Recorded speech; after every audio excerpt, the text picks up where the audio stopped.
Hey, Terrence, I wanted to thank you for taking your time to answer a few of my questions. My number one question is: you've been a standout figure in the industry, maintaining your integrity and relevance without um, without crumbling to the pressures of Hollywood.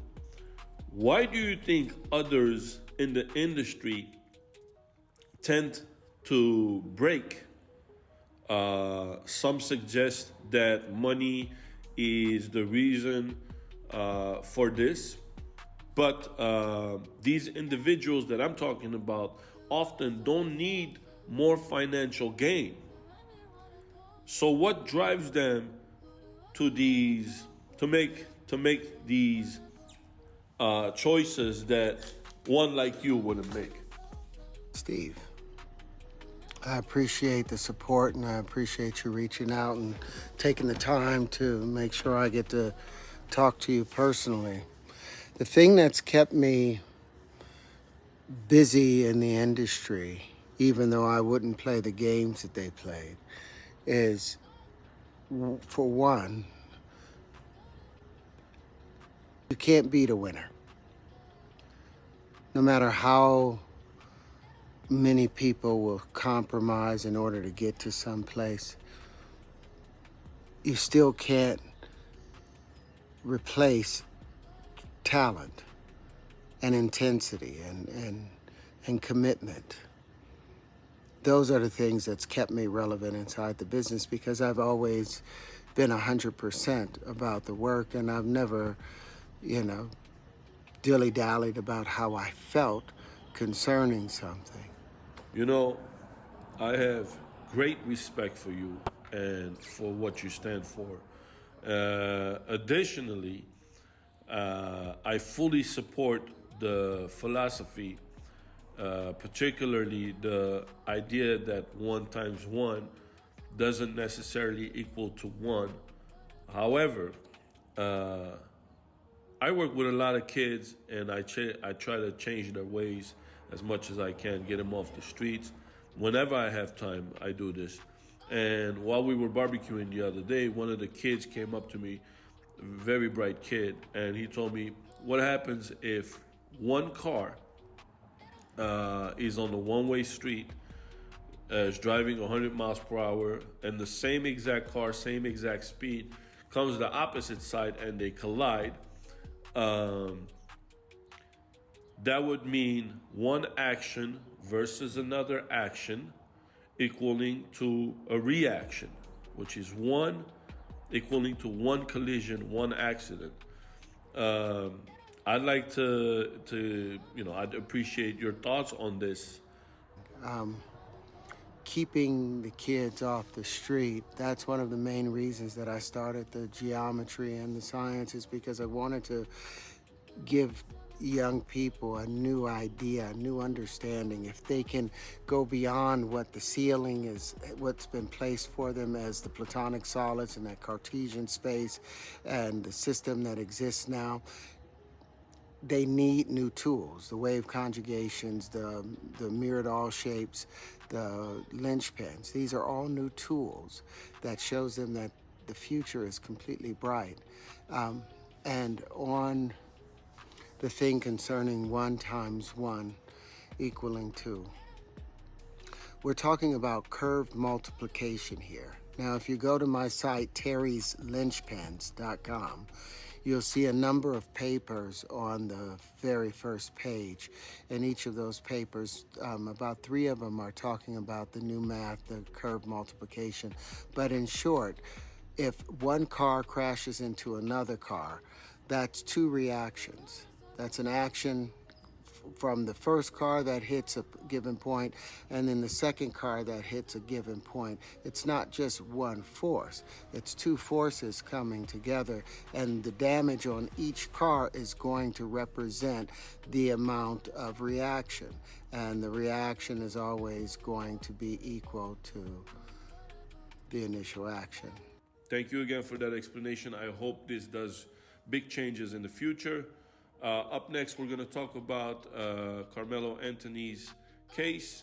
Terry, thank you again. Salute. Stay blessed, and I look forward to speaking to you again. All right, guys, up next, we're going to talk about Carmelo Anthony's case with Brendan Aston, who is from the PBD Podcast research team. He has a bachelor's degree, has studied criminal law for the longest, and is on track to be a CIA agent. Very impressive. I wanted to first thank you for taking your time on, coming here and answering this question.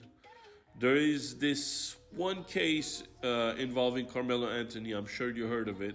A high school student from Frisco who's been detained after allegedly, although he says not allegedly stabbing Austin Metcalf during a track meet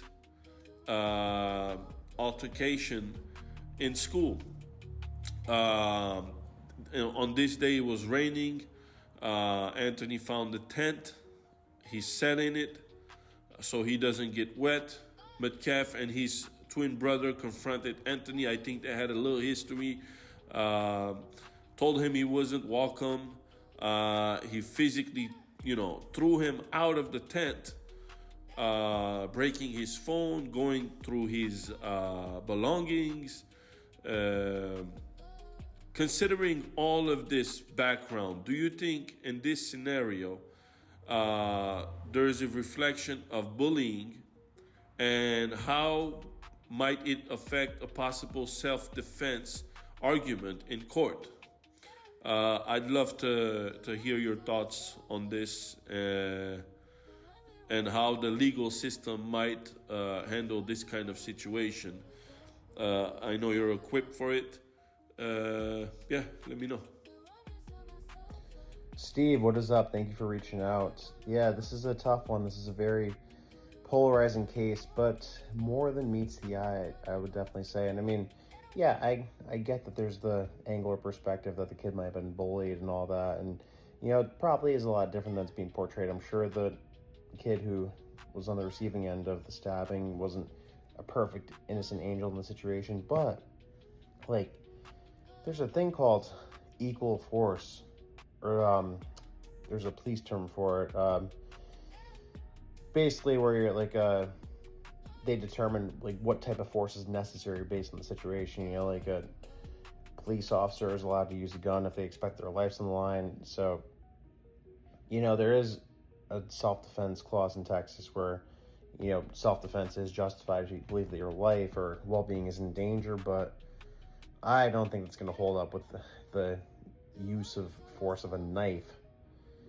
You're not supposed to have a knife at school, and, it'd be a totally different thing that we wouldn't even be talking about if you just punched them in the face, they got into a fight, like the, good old days of confrontations at schools. But no, I don't see self-defense flying with, stabbing in response to bullying. Even if it was the worst bullying ever.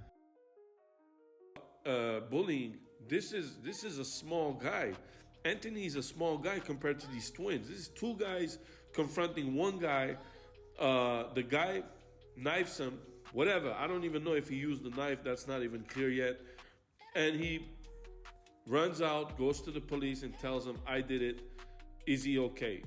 I think there is a huge sign of bullying here. When you have two people huge size on you, and you grab a little guy and bully him around, and he stands his ground and tells him, "Push me again and see what happens." It's up to here at this point. You can't justify stabbing. But very interesting thing here is that the guy who is representing Carmelo Anthony, this minister, I believe his name is Dominique Alexander, the guy that started popping up on TV criticizing Metcalf's father for being there. He runs an organization, I think it's called the NACP or something like that. It's a nonprofit, for black activist causes, and that's all good and well, but when you look into this guy's history, he has a criminal record of abusing a toddler, headbutting his girlfriend, I believe forgery at one point in time. And then when you take another look deeper, his organization receives money from the Tides Foundation, okay? And then you know who the Tides Foundation gets money from is Open Society. And you know who runs Open Society is the agent of chaos himself, George Soros. So something doesn't smell right, and I think that they're using some like very insightful language with their press conferences here. I mean, you know, the mother's coming out saying that like they're the victim, their family's the victim. Like, I don't care how much negative attention you're getting. Like, your son still has his life. The other family, their son lost his life. They lost a son forever. You're never going to be the same from that. So, I'm sure there's a lot more than we know right now, and there's a lot more to it than the way it's being portrayed. But no, I don't think you could justify stabbing with a knife as self-defense to a situation where the kid was being physical with him with his hands. And I think that they're trying to stir up racial tensions with this because, you know, that's what Soros does, and there's a reasonable degree of a money trail connecting Soros to this guy who's representing the family, saying very contentious, controversial things that are divisive. And yeah, there seems to be a potential line connecting him to Soros. So I don't like that. I think that we should avoid taking the bait on this and like forming strong opinions where we're arguing with people about it. I think a lot of the money that's went to this Give Send Go probably is coming from NGOs. I don't think that regular everyday people are feeling super bad for this kid and his family, because it's just not a logical thing to think. I disagree respectfully with your answer, but I know we're running out of time. I want to thank you for coming out and giving your opinion. Until then, brother, salute. Thanks for reaching out, Steve. Good questions. Probably going to get even crazier with this issue. So hopefully I will see you soon. Much love. God bless. If you've made it this far, I want to thank you for supporting the channel. I also want to let you know, if you have a question for Terrence or Brandon, let me know in the comments down below. We will together reach out. I want to make sure it's a serious question. And for sure, I will pick one of you guys and we'll pick a couple of questions in the comments and take it from there. Until then, peace.